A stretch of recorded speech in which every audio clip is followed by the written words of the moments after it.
Kara Adams, and this is our Hidden Treasure Moments podcast.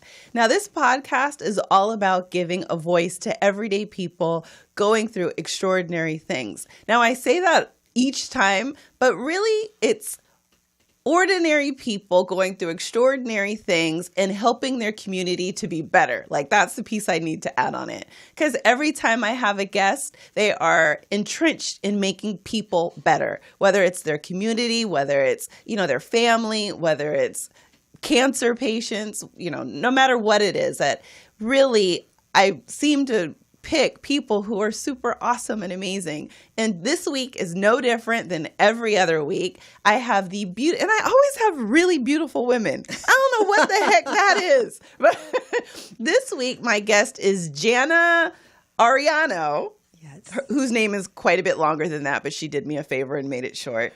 So Jana is doing amazing things. She has been in radiology for 15 years now. 15 years. She has gotten 2 masters. The second one's almost done. Oh, well, we're close. People don't know. She also has started a organization called Her Move Now, which you'll talk about a little bit more, and is kind of one of the queen bees of a speaking organization, which which she'll talk about as well. So welcome, Jana. If you could tell us a little bit about yourself and kind of get us going. All right. Good morning. Thank you. And first of all, I am a woman that has been promoting women through my organization called Her Move Now. I've been treating cancer patients for the last 15 years predominantly. I am a radiology professional. I'm a mom. I'm a grandma to 2 beautiful little girls. Oh. Yeah. How many kids do you have? I have 3, actually. What? 24, 21, and 11. Good for you. Yeah. So they made me a grandma. I don't use that word very loosely, grandma.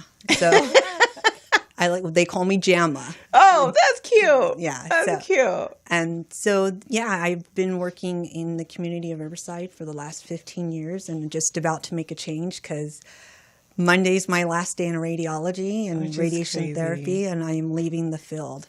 So I can't wait to get into it. But I was sharing the story because I didn't want to tell you until we were on the air. But a radiologist with my husband saved my life. I was diagnosed with breast cancer May 3rd of 2016. And it was funny because I was going in and I was getting tested and I had a mammogram and, I got the letter that, we need further testing. Come back, we'll do an ultrasound. So I went back and I did an ultrasound. And the radiologist came in the room and she was like, man, it's presenting like a cyst. I'm 99.9% sure it is not cancer. She was like, and she was super young. And she was like, but I'm probably going to get in trouble. But just something is telling me, to do a biopsy. And so she was like, if you don't mind, I'm going to do a biopsy.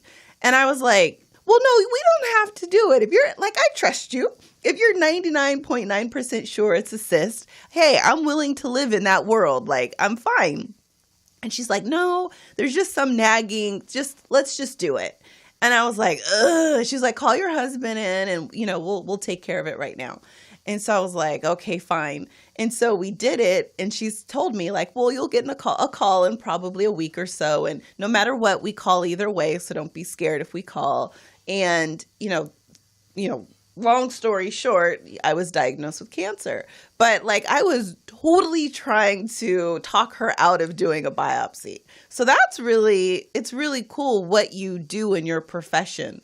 Yeah, I fell into it. I wanted to be a pathologist and, I had 2 little children and I needed to feed them. So I went into radiology because I figured, okay, I get to work with the whole anatomy. Mm-hmm. 1 more year, okay, I'm a radiation therapist now. And the career has just really been wonderful. I moved into management about 4 years ago, but I have still to yesterday afternoon working on the machine, treating the patients, doing CTing them, getting them ready for their treatments. Mm-hmm. That's near and dear to my heart. That journey and what you go through as a cancer patient is not easy.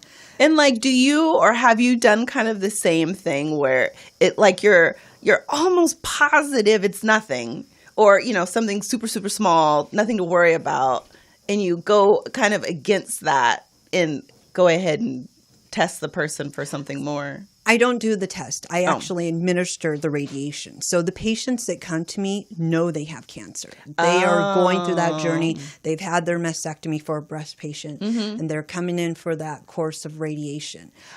How we go about and treat them is differently. So I'm not a doctor. I actually deliver the radiation. I see that patient every single day 33 times. Oh, okay. I think I'm thinking something else. Yeah, you're thinking radiologist, doctor. That is not me. I always say the patients like to call me doctor, and I say I drive a Honda. They drive a Mercedes. There's a really big difference between me and the physician. I thought you were just, I thought you were just fiscally inclined. Like, no.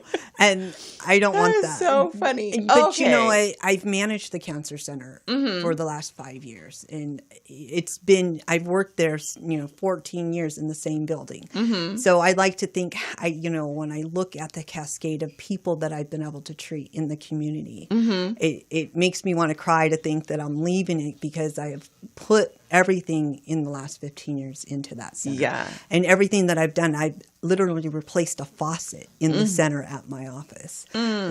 Just whatever it takes to make the day go good for the staff and for the patients. So. And now, how is it working in radiation and working in that department with patients? Like, do you grow attached? Because I actually just had chemo. Yeah. I didn't have radiation.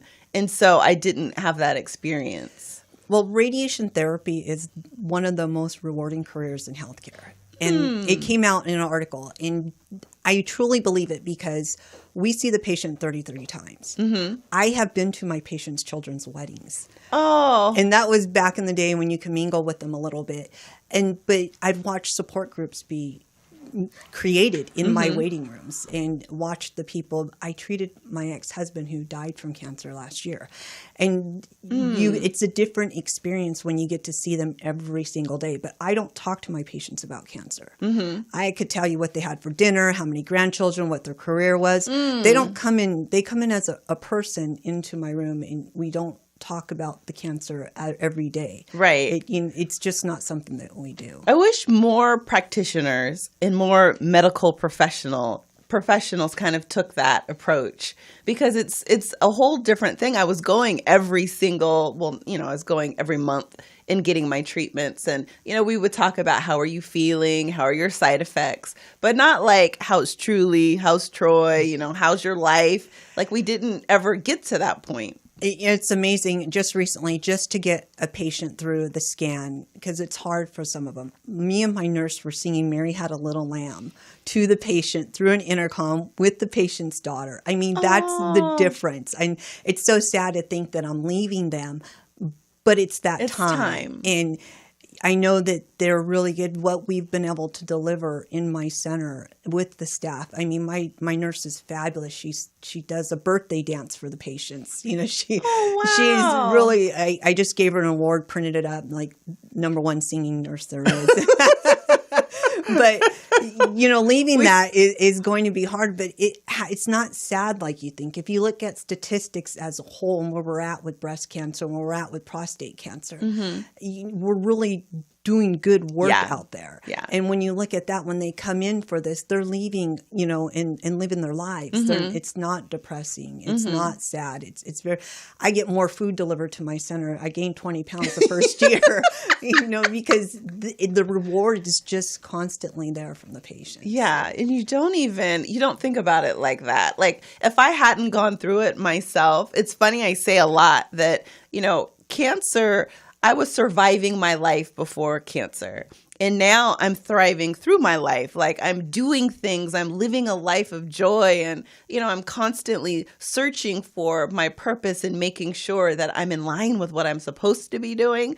And that void of emptiness is completely filled, versus before it was like I was on autopilot and I was just going through my life, getting things done, taking care of my family, but I wasn't taking care of myself at all. And, that's really why the change for me is coming. It's to that point. And I love my job. It's not to say that what I do I don't like. Yeah. But you grow. And as you grow, you have to really, take stock of where you're at in life. And, my older children are gone. It's just me and my little son. How old is your son? He's 11. Oh. And he now, needs like, what's the age range again? 20. I'm like, wait a minute. I know. I knew I was in trouble when they were like, go get a swing, and they're like, don't get the battery operated ones. I'm like, what are you talking about? They twist. No, they plug in. You don't even have to twist those things anymore. But no, there's a big 12-year gap. He's like an only child. Yeah. He is an only child. He has 2 bedrooms at home. He has a playroom and his bedroom. And he loves it. Wow. And so tell me how did it come about that you were actually treating your ex? Like, how did that work? And like, were you good friends at the time, or? You know, when I talk about women empowerment, I have to say, you can't just go out there and say it. You have to live it. Mm-hmm. Yeah. Amen. And my children's stepmom have helped each other throughout the years like there's no tomorrow. We raised our kids together. I just told her, she went to my last event. And I told her, I feel like I should be paying for her medical bills in her medical because we've raised our kids together for so long. It's like your partners. Yeah, we're like partners in this. And it was Kevin, his name was Kevin, and we've known each other since we were little kids. So I always say he was the best ex-husband ever. We were friends since we were kids and growing up, and when we had children and we parted, yeah, it was rough, but we worked it out. He went to my second wedding. I laugh. I said, I come around that corner. I came around, and the first person I saw was Kevin. And I was like, this has to be a sign. I need to turn around and walk away because you don't come around the corner and see your ex-husband standing right there and his wife at my wedding. You know, we really did raise our children together. When I had my son, my 11-year-old, when I gave birth to him, my ex-husband and his wife showed up to the hospital with their daughter. You know, that's the kind of relationship that we had. So treating him on the table was no brainer. When I walked into the room, when he got ill the first night, he looked at me and said, oh, are you here for my sponge bath? And I just looked at him like, are you kidding me right now? But that was a journey. And, you know, we all got through it, and he actually helped me babysit after my divorce my son and picked him up from childcare and helped. My son's actually autistic. Oh, wow. He's high-functioning autistic. He helped me teach my son how to swim. And it was because of Kevin, and that was the kind of relationship. So when we talk about women empowerment, you really have to live it. And me and Sandra have lived it and to this day, and I think will forever. And how does that come full circle for when you talk about women empowerment and, you know, creating that atmosphere and that relationship with your ex's wife? You know, that was Sandra. That was not me. You know, Sandra taught me because I was horrible at it. She had every right to go off on me at certain points, but she never did. And she modeled that behavior for me. So it was Sandra that kind of taught me, you know, how to get through it. And then over the years, it just kind of fell into place. But when I got divorced, I had to I found myself like empty. There was nothing left in me. My identity was gone. I was empty. All my friends were married, so you're like the stigma that can't hang out with the married women because you're single now. Right. So I literally had to recreate my life. I took a whole list down and wrote down everything that I wanted to do, things I had not been able to do. And I just started going down this list. I mean, it was as simple as going to the Queen Mary or going to this museum, and I just started living again. And then in that came Toastmasters. Which is a perfect segue. So I am right now talking to Jana, and we're going to take a really quick break. And when we come back, we're going to talk a little bit more about Toastmasters and kind of how you found Toastmasters. And I want to hear everything about her move now and really what prompted you to create that foundation and that organization. It's been a pleasure, so we'll be right back. Hello, my name is Kara Adams. I'm the author of Hidden Treasure. I'm a speaker. I'm an entrepreneur. I'm a cancer survivor. And what I want to do is invite you to my one-day VIP gym retreat. It's at the beautiful Mission Inn. The retreat will be on May 11th. It is from 8 a.m. until 5 p.m. The retreat is for anyone who puts themselves last because you're putting your family first, you're putting your career first, and what we want to do is to put you first for once. So if you are looking for a day of pampering and to just be treated like the king or queen that you are, please feel free to come and to join us. Find out how to sign up for it if you go to my website, which is www.karaadams.com, and I hope to see you there. Hello. So when we left, we were talking to Jana, who's my guest today, and we were talking about Toastmasters, and we were also talking about her move now. So, can you tell us a little bit about Toastmasters? That's where really we met. And I really wanted to improve. I want to be the best speaker I can possibly be. And I thought, a good first step is going to Toastmasters. And so tell us a little bit kind of about your journey and how you got connected. Well, actually, I could not public speak whatsoever. So at my college graduation, bombed it. 10 years later, what does that mean? I could not say the head professor of Loma Linda University's name.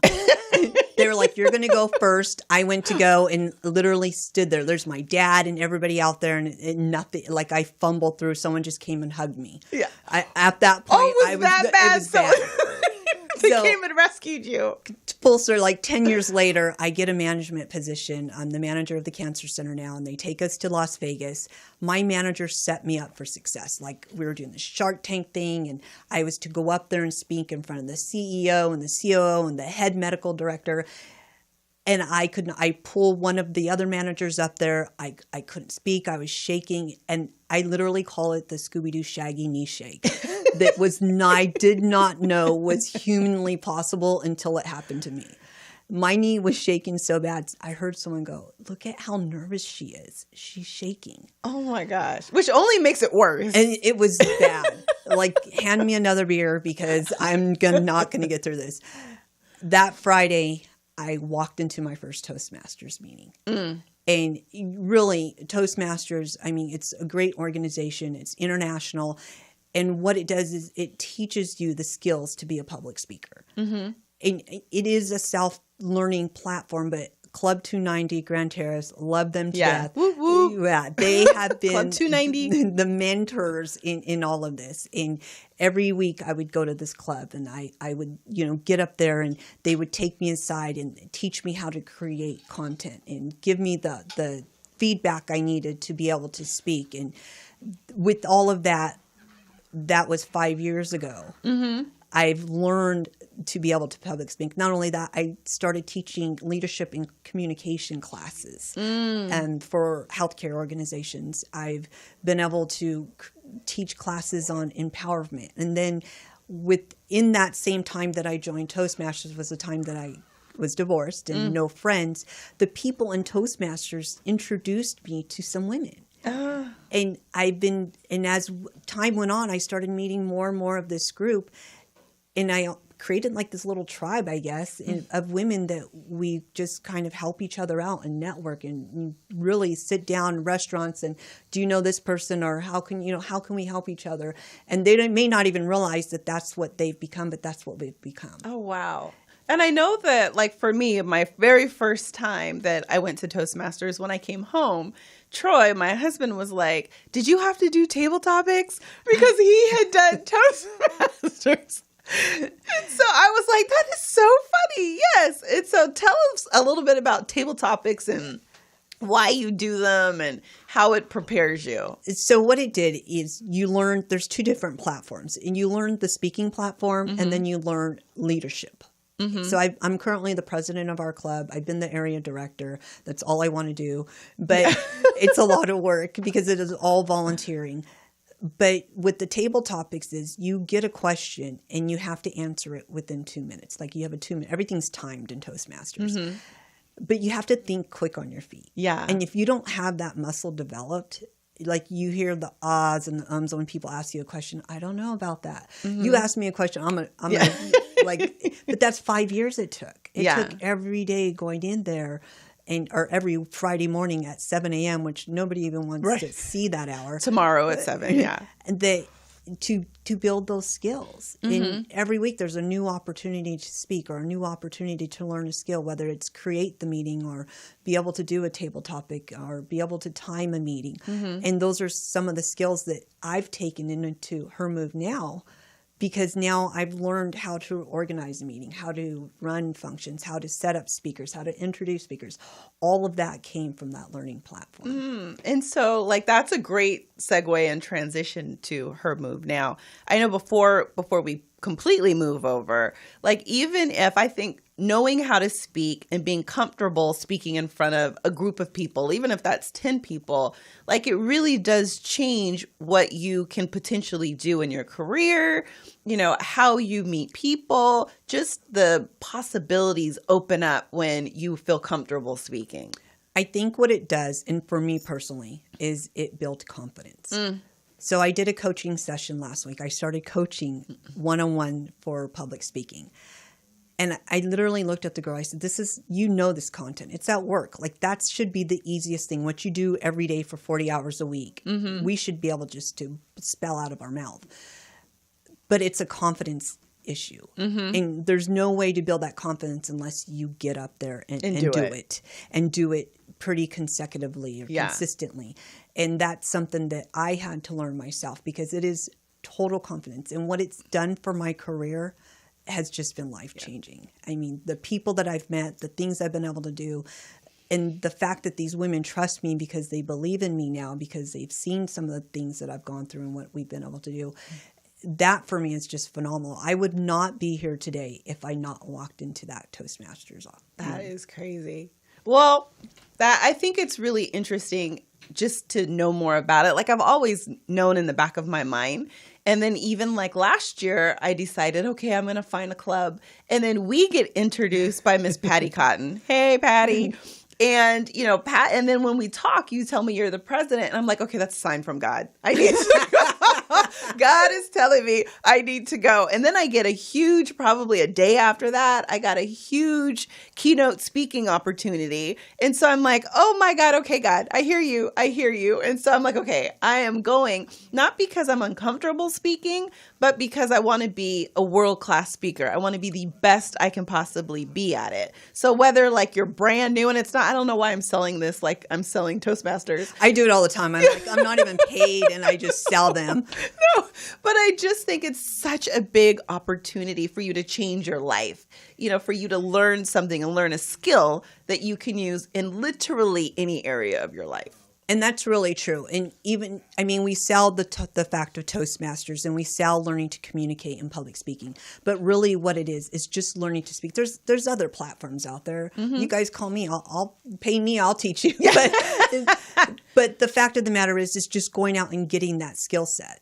If you learn to be able to communicate, in my organization, I had a woman come and tell me that because she went to it, she was able to go and ask for a raise from her boss. And it's things like that, learning that confidence to get up there and speak up. When you're in a meeting, women or people in general, they don't ask the questions. Yes. They'll have that. That was me. I knew the stuff that I did every day, but I didn't have the confidence to speak up in those manager meetings and say, hey, I have this idea, or hey, what do you think about this? And that was one thing my manager told me. He said, you have a lot of great ideas. What happened? No, I didn't have the confidence to speak in public or bring it up. And you know, how many of us are held back because we don't have those skills? Right. You don't even realize how much it affects, you know, your daily activity. And so kind of moving forward and thinking about kind of what your dreams are and, you know, what your purpose and what your passion is in life. You know, how did you get involved? How did you decide to get started with Her Move Now? Well, I have been talking about creating a women's group because. And how old is it? It's a year old. Okay. Like just a year old on March 7th and March 8th, International Women's Day. What happened, I talked about it for years in the community in Riverside. There's a lot of women's groups, but a lot of them were geared towards entrepreneurship. Yes. I call myself a captive employee because I get a paycheck. Now, because of that, there wasn't a lot of groups for people like me. Number one, I went from working with my peers to being their manager. So how do women go into that management and learn those skills? What kind of group is out there for me? Right. And then the other thing was, just regular leadership skills, and that's what I thought I was doing initially. I need to create a group where women could start learning confidence, learning some of these skill sets to be able to take our careers to the next level. Well, what happened is I called my girlfriend, you don't want to talk to me in the morning because that's where all my creativity and my ideas, and they were very daring. It must have been like a Sunday morning. I'm like, hey, we need to have an International Women's Day event. Okay, let's do it. A lot of them have the resources. They were able to kind of sponsor the event. I went to the facility, had it set up by Sunday afternoon. Someone said, you need to get speakers. I was like, what? I have no idea what I'm doing. So I went out and reached out to some of my Toastmasters or the girls, and I said, okay, you're going to speak about this because this is what you're really good at. You're going to speak about this. And that's kind of what started it. Is we just needed a foundation. It had some really good response. I mean, it's not huge. Right. But it's getting there. And the women that have come and the women that are continually supporting us believe in it. And that's kind of why I continue it. That is so cool. Now, is there like a membership fee? Like, how does it, or do you just do it because it's your passion? How does it all work? Yeah, I'm not making money off of it. Like, not going to quit my day job. No, I'm not quitting my day job anytime soon. Maybe eventually. I keep thinking, like, where's this going to go? But no, I do it really to bring information to women. A lot of us don't have the confidence. A lot of us need to see what women are doing every day in our community. So most of the speakers, almost all of our speakers come in, they have been from the community. We've had people from the women's jail come in and speak to us. We've had my cousin. Like people who work or yes, people who a are lieutenant okay. or a lieutenant for the California Institute for Women came and spoke to us. A Marine. That's awesome. Has come in. That's female super Marine awesome. drill sergeant. Yeah. She's bad. Yeah. She came and spoke to us. We've had, women that run companies. And, we're not excluding entrepreneurship. Like it's become everybody, every woman. And we just have women that have gone through stuff or has battled or, like Patty Cotton, who has her own company. So I just kind of pick a mix of women so that I think of the audience, who's going to be the audience, and how can we best resonate with each one of them, or one of them at least take something away from one of the speakers. They may not like all three of them because generally I have three, and they may one will hit one of them. So I really try to kind of have a variety in that and kind of understand what their stories are and what's going on with them. That's super cool. I know that, in my previous life, like I was the VP at a financial institution, and, I really struggled in between being like, okay, yes, you can talk to Kara. Yes, having that open door policy and kind of having a more democratic way and approach to marketing and to what I was doing. So it wasn't like my way or the highway. But at certain points, like I would still have to step in and say, no, like my gut is telling me we have to go here. So this is how we have to go. And, I want to bring you on board. I want to have buy-in. But like at a certain point, you just have to do it because this is the direction that we're going. And so as a woman, to be a leader and to be forceful, it's almost like, oh God, Kara's a bitch. Kara's crazy. Like they would call me the Hulk sometimes. Like, but it's like, why do you call me that when I know what I'm doing? I'm very good at what I do. And if I don't back down, then it's a problem. Yeah. When I first started in management, I had a really rough time. It was the worst. I literally had to go hire a executive coach and take a lot of leadership training courses because I was considered what they call a direct communicator. I think I've been called pregnant with a prerogative. I have kicked radiology students out of my room, like, just get out. Like, I don't have time for you. Yeah. You can't really do those kind of things when you're a manager. So I had to learn how to, like, soften the edges and learn how to speak. And my own children weren't familiar with it. They don't even know. Like, mom used to scream and yell. I said, my dad was a dictator and my mom was a screamer, so I was a screaming dictator. But my children now, when I get mad, you were they laugh. South Korea. Right?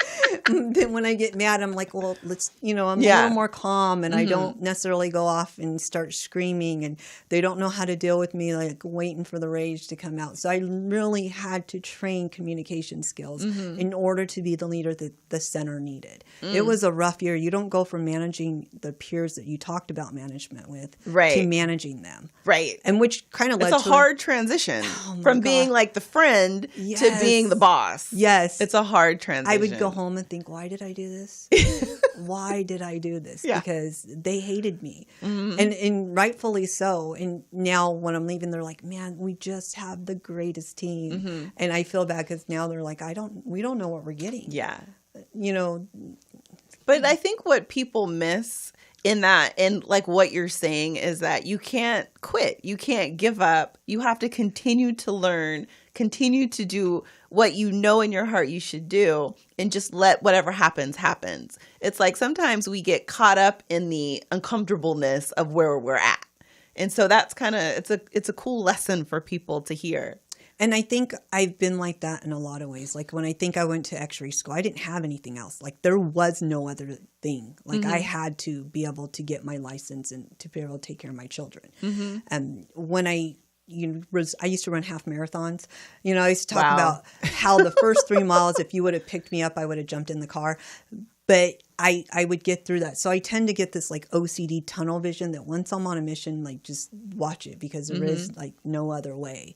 But it is true because it gets hard, but I'm not a quitter by any means. Like there are some things I may not do so good at, but I definitely don't quit. And I think that that's something that I want the women to understand too, is like, it's going to get tough. Nothing's easy out there. No, nothing worth having is. It's painful, but that pain is where we learn. And, in some of our uncomfortableness is where we really start to grow as people. And, it's uncomfortable to get in front of people and talk to them. It's uncomfortable. I just gave a speech at Kaiser, and my classmates from radiology were in there. And I thought, oh, good Lord, here we go. They're going to remember the old me. Yeah, and that's exactly what I said up there. Like, they don't even know this Jana anymore. That Jana that doesn't really exist. That, I was the little girl from Muscoy, which is like the poorest city in San Bernardino. No, Muscoy. Yeah. My parents were my mom was on welfare. My dad was, pretty much gone for most of the time. I was this fat kid. I was fat most of my adolescence. Like, people don't know who I am. And it took one of my cousins just in the last 5 years, he said, you're not that little girl from Muscoy anymore. And it took him to say that to me. I was like, okay, I'm. And now, why did he say that? Like, were you living in like some place of like, I'm not enough, or? Yeah, like I think we struggle when you come from the kind of background that I came on. You struggle with, am I good enough? Can I really get this done? I know, that I sometimes think I could do anything, but once you get in there, you start worrying, like, are they looking at me? If you didn't fit in. I didn't fit in when I was a little girl. Right. And to top it off, my dad was a professional wrestler, so everybody knew, like, here's this little fat girl with a professional wrestling daddy, Yeah. So you were a prime target. Yeah, I was total target.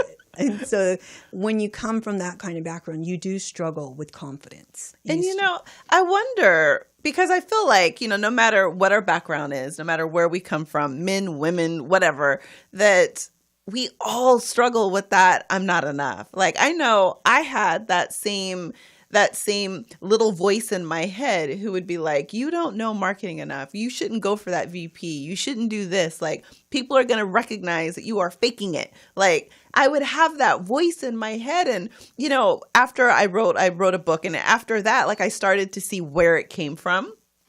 But, as I talked to women in different backgrounds, different, economic backgrounds, races, whatever, it was almost like we all suffered with the same thing, like that all of us felt in some way, some fashion, that we weren't enough. And I wonder, like, where in the heck does that come from?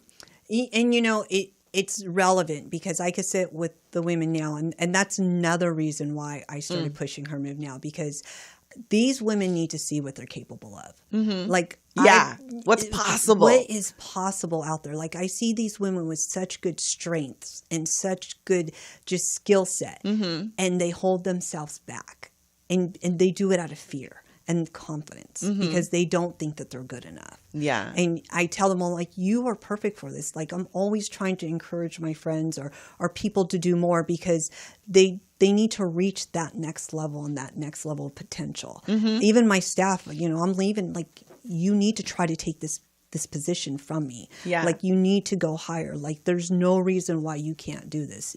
You don't have a degree like me. Okay, so what? Right. You've been doing this. You're the only one next to me that's managed this center with me.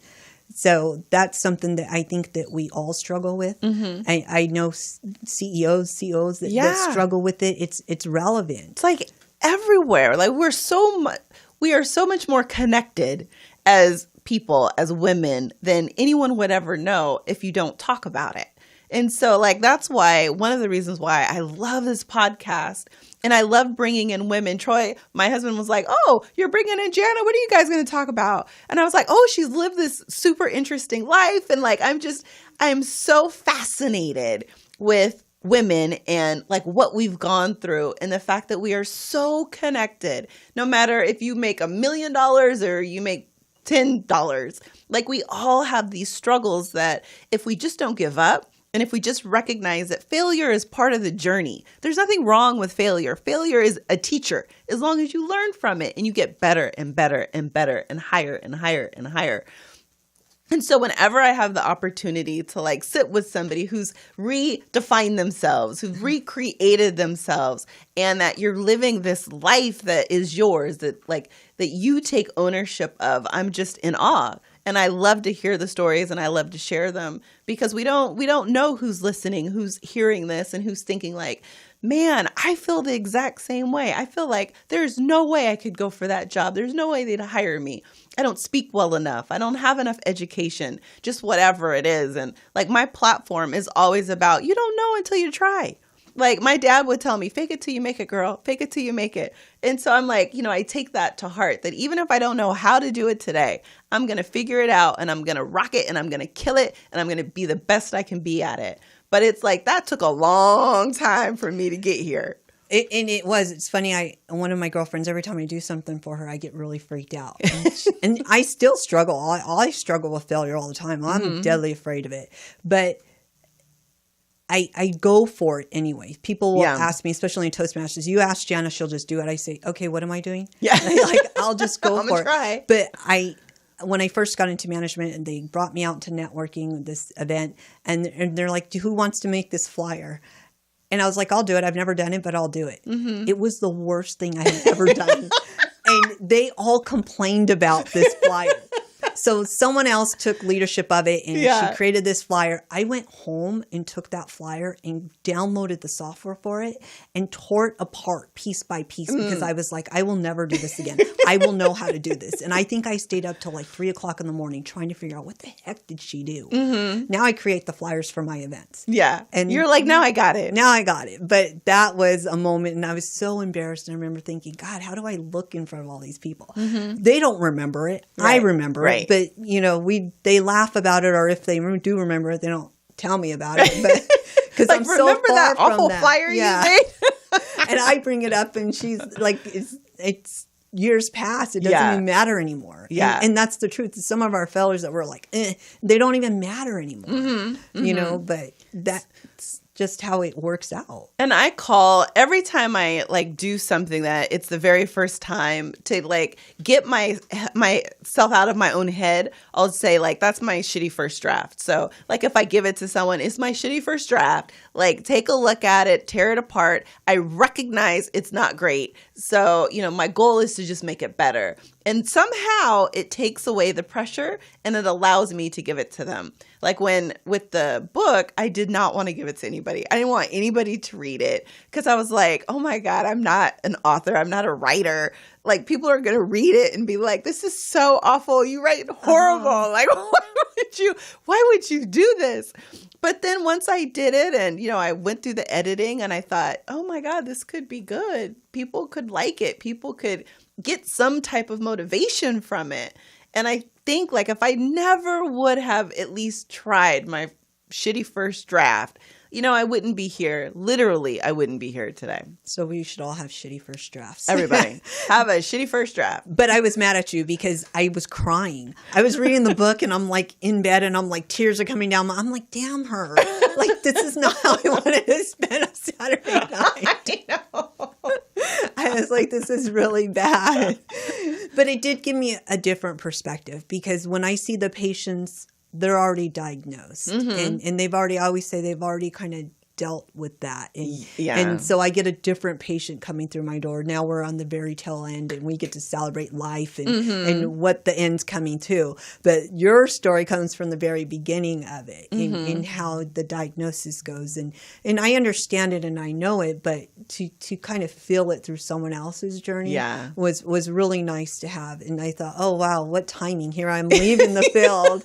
And I get this full 360-degree perspective of what it's like for patients with cancer. Oh my, and I'm awful about it. So my book is called Hidden Treasure, 5 Steps to Transformational Self-Love. You can get it on my website, which is karaadams.com, or Amazon. It's pretty much everywhere. So, but I talk about it a lot because I'm super proud of it. But even if I had to give 1 million of them away, I believe in the story, and it's all about empowerment. It's all about accepting yourself for who you are in this second. And that ultimately we all are scared. We all are scared of failure. We're all nervous and we all have this fear. And the whole point of my life now is that I don't avoid fear. I run to fear.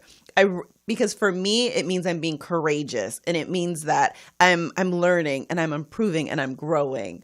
And that's the whole premise. And that's what I feel like why I went through everything I went through. It's to be a messenger for people so that you can hear that fear is okay. Fear is fuel. The whole point is to be courageous and move past it and allow yourself to continue to grow. Don't get stuck, because when you stop growing, you're dying. So thank you. I'm glad I made you cry.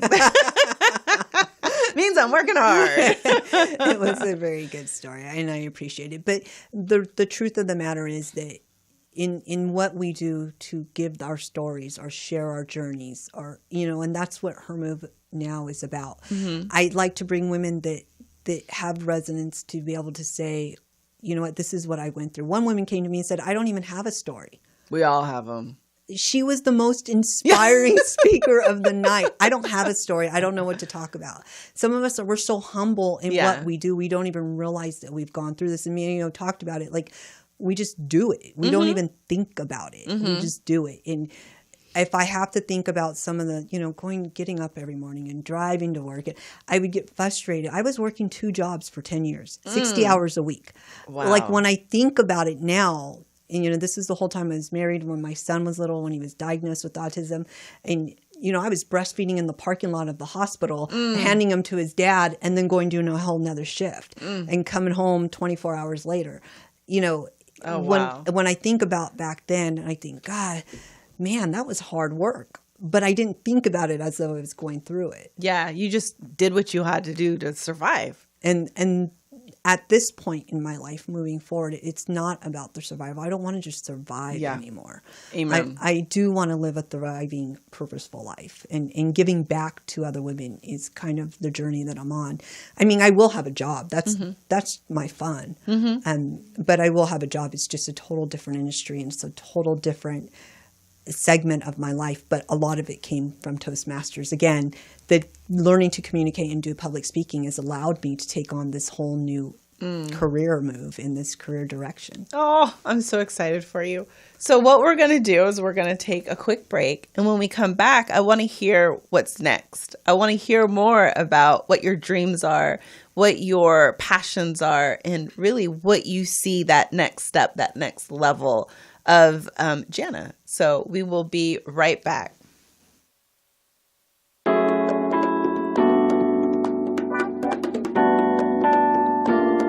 The Monday morning men's group gets together because we're just some brothers hanging out having coffee. And we need a safe space where we can talk and be ourselves. Hidden Treasure was written for women. But the added bonus for all you men out there is you finally get to know what we are thinking.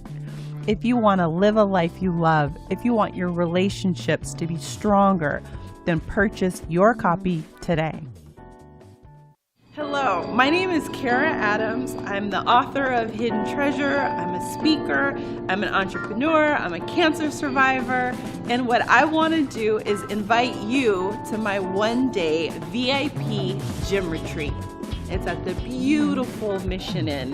The retreat will be on May 11th. It is from 8 a.m. until 5 p.m. The retreat is for anyone who puts themselves last because you're putting your family first, you're putting your career first. And what we want to do is to put you first for once.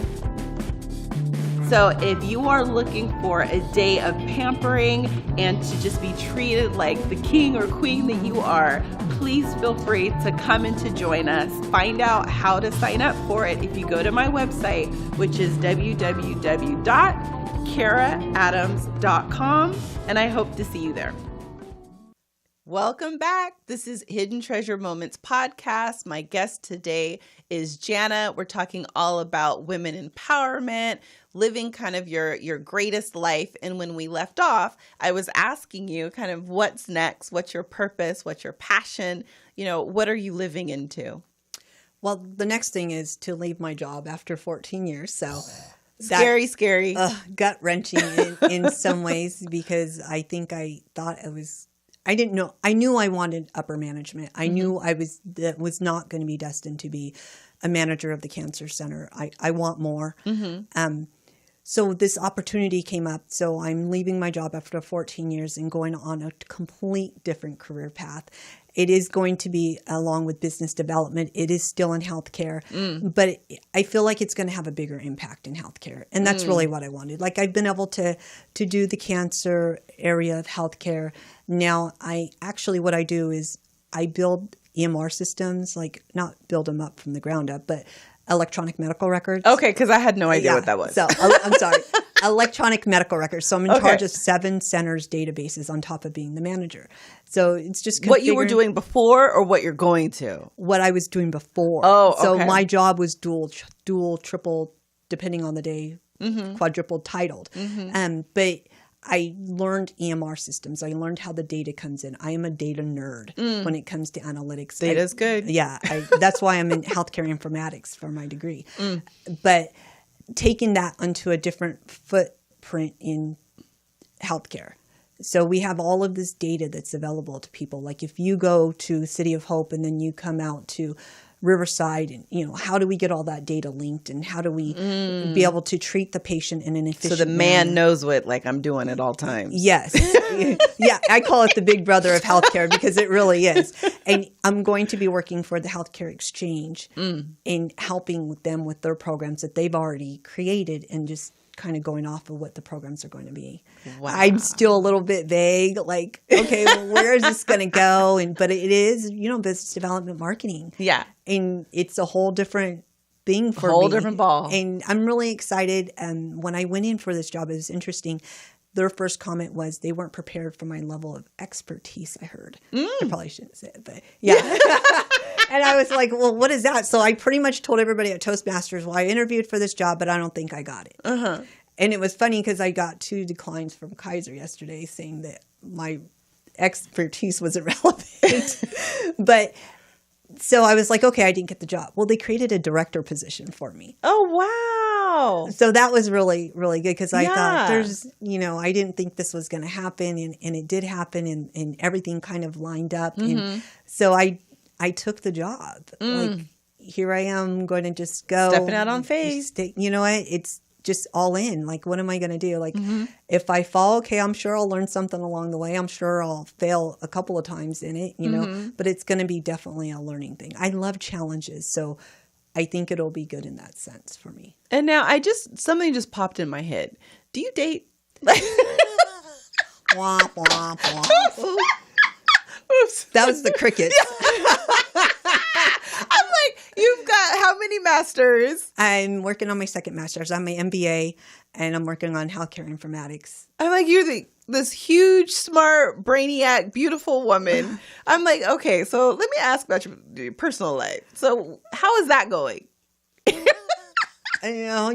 Here's the thing is you walk down the same trail every day and then you fall into that hole. And every day. Is that whole marriage? Yeah. Well, just the type of men that you find. Like you walk and then there's a hole. At some point you're going to have to walk around that hole, but you have to figure out what exactly it takes to get around that hole. Okay.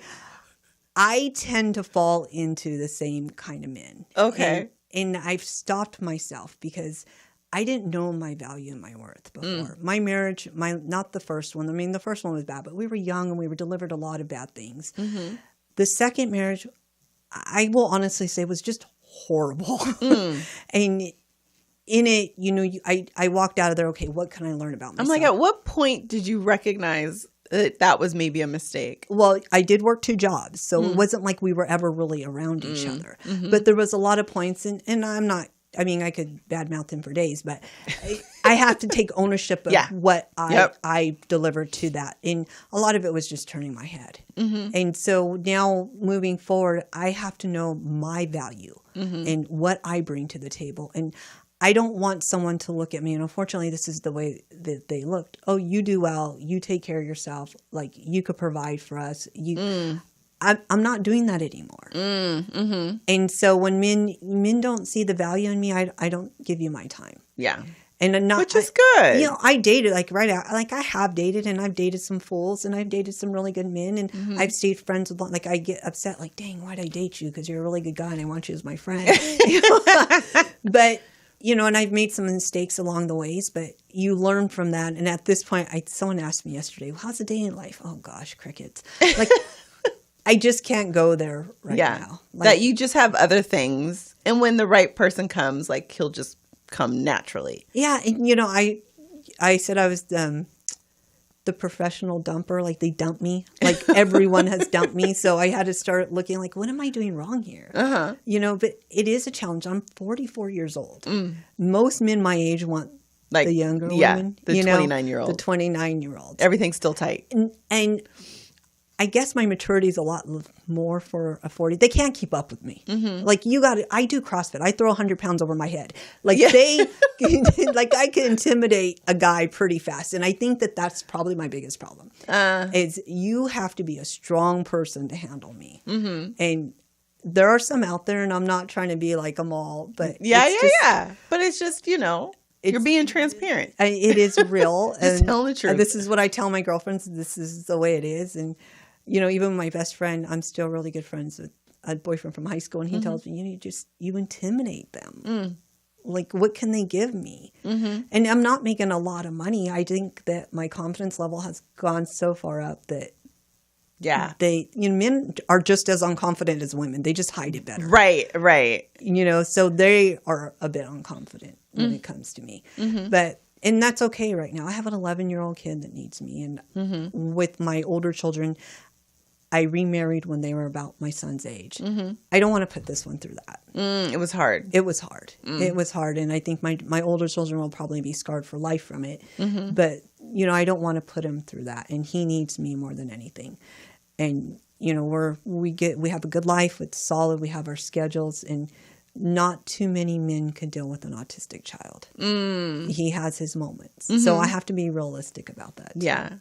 Yeah, no, my nephew is autistic. And so watching what my sister and my brother-in-law go through, and, people can just be mean sometimes. And so if Harley is having a bad day, or, he's having disciplinary issues or just whatever I don't remember what they call it, but when he's like just going into his self and having a bad day, people are really cruel and be like, and they've told her sometimes, you have to control your child better, or, discipline is a good thing. And, they say really ugly things, not recognizing. So she's always wearing like, autism shirts, and like they kind of put their armor on before they even go outside. and it creates a lot of anxiety with me. Like a lot of my friends haven't met my son. I get anxious about taking him out. How is he going to act? My son's doing great. My son does the school announcements for his school. He ran for vice president. He's a little socially awkward. Like he doesn't have a lot of friends, but he's doing really good. Like he's in a really good spot, and he's not low functioning. So he could have conversations and talk, and he does math, read everything, swims, whatever. There are moments, and I have to remember that his autism taught me to be a better manager, because I realized you have to communicate everything ahead of time. And it's called front loading, and you front load them. So if I front load my staff or my doctors, you just kind of and you read leadership, set the expectations. Yes. That's all I have to do with it. I set the expectations with him, and it makes everything so much easier. Well, we are about that time to wrap up. I can't believe the hour goes so fast. I always say it's like coming to Disneyland. Like, I love coming and doing this. So if you were just to say like a few words, a few thank yous to anybody who's watching. It would have to be to the women that are behind Her Move Now, because it's not just me. I have a group of women that are continuously supporting it, and organizations that have supported it. Those are the women that come every day. We have Inland Valley Hospice that comes out and supports us. And Brandy is going to kill me because I could never remember. And they've been supporting us like every month, and their name just flashed away from my head. But it's those women that come together every time I'm having this event and saying, yeah, let's do this. Let's move forward. Or they'll say, hey, Jana, here's a speaker. Here's someone for you. This is who I want to bring in this time. So I'm not the only one. Like, I'm leading it, but there's a big group of us that have kind of been behind this. And if people want to connect with you, or if they want to be part of Her Move Now, how do they do that? We do have a Facebook page. We do have an Instagram, so you can message me through either one of those. And it's just Her Move Now? Her Move Now. Okay. That's it. Her Move Now. And we do have an Instagram, Facebook, and our website's getting built right now. And so, yeah, we're ready to go. June 6th is our next event, and you will be speaking. Yay! I'll be speaking. Very good stuff. Well, I want to say thank you to all the people who helped make this podcast possible. Jana, for one, thank you so much for coming in, telling us about your life and being transparent. Sometimes it's, hard to do it in front of the world. So thank you, thank you, thank you. I want to thank my loving husband and son. We were just at Big Bear, and we had a great, great time. I was skiing. Okay, I'm totally off subject, but I haven't skied in years. But anyways, I want to thank Felicia. I want to thank Morris Media Studios for having this podcast and creating a space for crazy people like me who just want to share their brilliance with the world. Okay, that might be much, but my brightness, we'll say that, with the world. I want to thank our sponsors. I want to thank Deluxe Boutique. I'm looking super cute. You see it? You can't see the back, but it's really cute. I'll post a picture for my outfits because I look so cute. Every time I wear one, I get like 50 million compliments, and it looks good on women with a little bit of curve. So thank you, Deluxe Boutique and Carla. I also want to thank my ride or dies, my creative solutions, marketing and printing, Miss Gigi and Marcy, for all the great things that you do and how much you support. And just you, the listener, the viewer, for watching and for staying tuned and commenting. Okay. That's good. I think that's it. But thank you so much. We're here every Thursday at 10:30. Oh, I did forget someone. Jordan. I want to thank Jordan, who is my social media specialist extraordinaire. And then again, all of you, we are here every Thursday at 10:30, from 10:30 to 11:30. And I look forward to seeing you next week. Bye.